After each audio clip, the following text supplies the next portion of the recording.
দর্শক আপনারা দেখতে পাচ্ছেন মানিকগঞ্জের যে ম্যাজিস্ট্রেট রয়েছে তারা কিন্তু এই পেট্রোল পাম্পে অভিযান পরিচালনা করছে এই মুহূর্তে।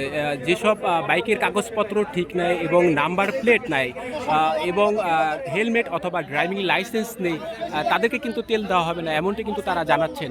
তারা কিন্তু পেট্রোল পাম্পের পরিস্থিতি স্বাভাবিক রাখতে নিয়মিত যে মানিকগঞ্জের যত পেট্রোল পাম্পগুলো রয়েছে সেসব পেট্রোল পাম্পে কিন্তু তারা অভিযান পরিচালনা করছেন।